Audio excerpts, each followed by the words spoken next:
And now I kind of want to go into one more topic, which is just used EV depreciation. And I'm going to share my screen here real quick. Oh, we got some visuals here. Yes. Okay. So this is a Nissan Ariya, which I think is a really underrated car. And with how cheap these things are going, unfortunately, they're not hooked up with Recurrent yet, so we can't see. But I mean, we can look at these cars. So if we just click on the Carfax here, there's a 2023 Ariya Evolve Plus. Is it Ariya or Ariya? I've never known, actually. I actually say it both ways, so I'm probably incorrect. Can we get in the comments, like, someone from Nissan to tell us we should get like a poll going. Is it Ariya or Ariya? It's a tomato situation. I hear it both ways. What's the character in Game of Thrones? Arya Stark? Ariya, yeah, I think it's She's Ariya. the girl that murders everybody. I'm sorry, spoiler alert from a show that stopped like 5 years ago. In case you haven't seen Game of Thrones. Yeah, I'm sorry. Like, put a tag on this one. You're the 5 people out there who haven't seen it. Yeah, I always called it Arya after Arya Stark. So yeah. Okay. Anyway, sorry, Andrew, your question. Yeah. So here we got an all-wheel drive, long-range Nissan SUV that's electric that we won't say the name of. Begins with A, ends with A. It starts with this was a $56,000 car, brand new. And right now, used, this car is 23.3 with only 13,000 miles on the odometer, which is just insane depreciation for what I think is a pretty good car. So, I mean, the thing is, it's like we don't really, I mean, obviously the narrative is that EVs depreciate a lot, but this is like pretty insane depreciation, how the car basically loses half its value. And this is, I guess this is just one in particular, but the car basically lost half the value in like a year and 12,000 miles. That's like a year of driving. I want to say a couple of things about that listing. So first of all, broadly speaking, yeah, like EVs are depreciating faster than combustion engine cars. Like, and it's about 50, it's like, what is the numbers? I'd have to pull it up. We did sort of a report on this, but like, by raw dollar numbers, yeah, there's more depreciation there over the first 3 years. That car is not even 3 years old.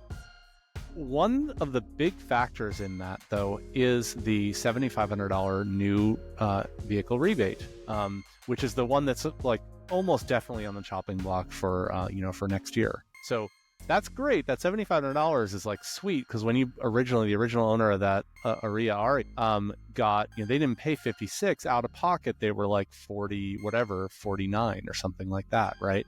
And there might have been other incentives on it as well. And so the real depreciation on that car was the difference between the 49 and the 23, which is still a lot, right? Don't get me wrong, but like who knows what other sort of incentives were on that. But that basically, that $7,500 sort of rebate, sort of like reduction in the upfront price, essentially is just dollar for dollar sort of matches depreciation. And we know that because when those $7,500 rebates came into effect in January 2023, there was an instant, almost $7,500 drop in used EV prices. And Tesla did their price drops at the exact same time. It was the exact same time, right? Yep. So now project forward to next year, like that, if that gets unwound, like that car, like the depreciation of EVs actually may like get quite a bit less, because you don't have that downward pressure from the new rebates on the used prices.